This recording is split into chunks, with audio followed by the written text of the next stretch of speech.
চাওক যোৱাকালি ভাৰতবৰ্ষৰ আমাৰ কাশ্মীৰত যি ধৰণৰ নৃশংস হত্যাকাণ্ড হ'ল, যি সন্ত্ৰাসবাদীয়ে বৰ্বৰভাৱে গুলীচালনা কৰি আমাৰ ফুৰিবলৈ যোৱা পৰ্যটকৰ ওপৰত আক্ৰমণ চলালে, সেই কাৰ্যক যিসকল মৃতক আমাৰ মৃত্যুবৰণ কৰিলে তেওঁলোকৰ পৰিয়ালবৰ্গলৈ আমি সমবেদনা কৰিছোঁ, সমবেদনা জ্ঞাপন কৰিছোঁ আমাৰ ডুমডুমা ঈদগাহ মাদ্ৰাছা কমিটিৰ তৰফৰ পৰা।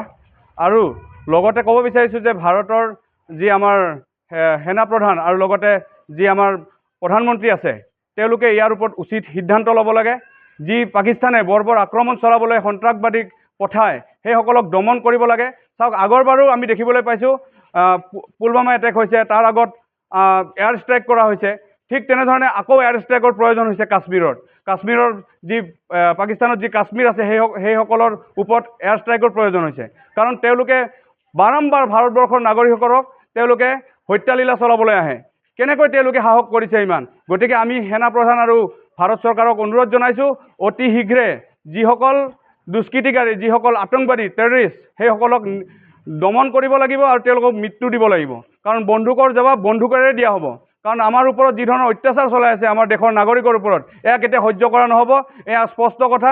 গতিকে আমি বাৰম্বাৰ দেখি আহিছোঁ ভাৰতবৰ্ষৰ বিভিন্ন প্ৰান্তত এই আতংকবাদীসকলে কুচকাৱাজ চলাই কিনে আমাৰ ভাৰতীয় নাগৰিকসকলক গুলীয়াই হত্যা কৰি আহিছে।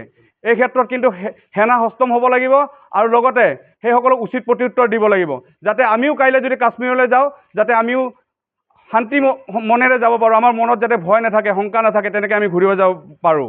কাৰণ কাশ্মীৰখন আমাৰ ভাৰতৰ অংগ হয়। গতিকে সেই ভূগৰ্ভ কাশ্মীৰক যি অশান্ত কৰাৰ যি চেষ্টা চলাই আছে, এইসকলক কিন্তু আমি নীতি শিক্ষা দিয়াৰ প্ৰয়োজন আহি পৰিছে। বাৰম্বাৰ যি ধৰণে তেওঁলোকে আক্ৰমণ কৰিছে তাৰ প্ৰত্যাক্ৰমণ দিবলৈ ভাৰতীয় সেনা জোৱান প্ৰস্তুত হৈ আছে। গতিকে ভাৰতৰ প্ৰধানমন্ত্ৰী ডাঙৰীয়াই এই ক্ষেত্ৰত সষ্টম হৈ নিৰ্দেশনা প্ৰদান কৰিব লাগে। ধন্যবাদ। চাওক যোৱাকালি ভাৰতবৰ্ষৰ আমাৰ কাশ্মীৰত যি ধৰণৰ নৃশংস হত্যাকাণ্ড হ'ল, যি সন্ত্ৰাসবাদীয়ে বৰ্বৰভাৱে গুলীচালনা কৰি আমাৰ ফুৰিবলৈ যোৱা পৰ্যটকৰ ওপৰত আক্ৰমণ চলালে, সেই কাৰ্যক যিসকল মৃতক আমাৰ মৃত্যুবৰণ কৰিলে তেওঁলোকৰ পৰিয়ালবৰ্গলৈ আমি সমবেদনা কৰিছোঁ, সমবেদনা জ্ঞাপন কৰিছোঁ আমাৰ ডুমডুমা ঈদগাহ মাদ্ৰাছা কমিটিৰ তৰফৰ পৰা। আৰু লগতে ক'ব বিচাৰিছোঁ যে ভাৰতৰ যি আমাৰ সেনাপ্ৰধান আৰু লগতে যি আমাৰ প্ৰধানমন্ত্ৰী আছে, তেওঁলোকে ইয়াৰ ওপৰত উচিত সিদ্ধান্ত ল'ব লাগে। যি পাকিস্তানে বৰ্বৰ আক্ৰমণ চলাবলৈ সন্ত্ৰাসবাদীক পঠায় সেইসকলক দমন কৰিব লাগে। চাওক আগৰবাৰো আমি দেখিবলৈ পাইছোঁ পুলৱামা এটেক হৈছে, তাৰ আগত এয়াৰ ষ্ট্ৰাইক কৰা হৈছে। ঠিক তেনেধৰণে আকৌ এয়াৰ ষ্ট্ৰাইকৰ প্ৰয়োজন হৈছে কাশ্মীৰৰ যি পাকিস্তানত যি কাশ্মীৰ আছে সেইসকলৰ ওপৰত এয়াৰ ষ্ট্ৰাইকৰ প্ৰয়োজন হৈছে। কাৰণ তেওঁলোকে বাৰম্বাৰ ভাৰতবৰ্ষৰ নাগৰিকসকলক তেওঁলোকে হত্যালীলা চলাবলৈ আহে। কেনেকৈ তেওঁলোকে সাহস কৰিছে ইমান? গতিকে আমি সেনাপ্ৰধান আৰু ভাৰত চৰকাৰক অনুৰোধ জনাইছোঁ, অতি শীঘ্ৰে যিসকল দুষ্কৃতিকাৰী, যিসকল আতংকবাদী টেৰৰিষ্ট, সেইসকলক দমন কৰিব লাগিব আৰু তেওঁলোকক মৃত্যু দিব লাগিব। কাৰণ বন্দুকৰ জবাব বন্দুকেৰে দিয়া হ'ব। কাৰণ আমাৰ ওপৰত যি ধৰণৰ অত্যাচাৰ চলাই আছে আমাৰ দেশৰ নাগৰিকৰ ওপৰত, এয়া কেতিয়া সহ্য কৰা নহ'ব, এয়া স্পষ্ট কথা। গতিকে আমি বাৰম্বাৰ দেখি আহিছোঁ ভাৰতবৰ্ষৰ বিভিন্ন প্ৰান্তত এই আতংকবাদীসকলে কুচকাৱাজ চলাই কিনে আমাৰ ভাৰতীয় নাগৰিকসকলক গুলীয়াই হত্যা কৰি আহিছে।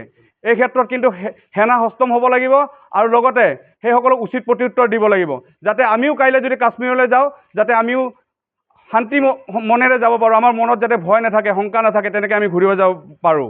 কাৰণ কাশ্মীৰখন আমাৰ ভাৰতৰ অংগ হয়। গতিকে সেই ভূগৰ্ভ কাশ্মীৰক যি অশান্ত কৰাৰ যি চেষ্টা চলাই আছে, এইসকলক কিন্তু আমি নীতি শিক্ষা দিয়াৰ প্ৰয়োজন আহি পৰিছে। বাৰম্বাৰ যি ধৰণে তেওঁলোকে আক্ৰমণ কৰিছে তাৰ প্ৰত্যাক্ৰমণ দিবলৈ ভাৰতীয় সেনা জোৱান প্ৰস্তুত হৈ আছে। গতিকে ভাৰতৰ প্ৰধানমন্ত্ৰী ডাঙৰীয়াই এই ক্ষেত্ৰত সষ্টম হৈ নিৰ্দেশনা প্ৰদান কৰিব লাগে। ধন্যবাদ।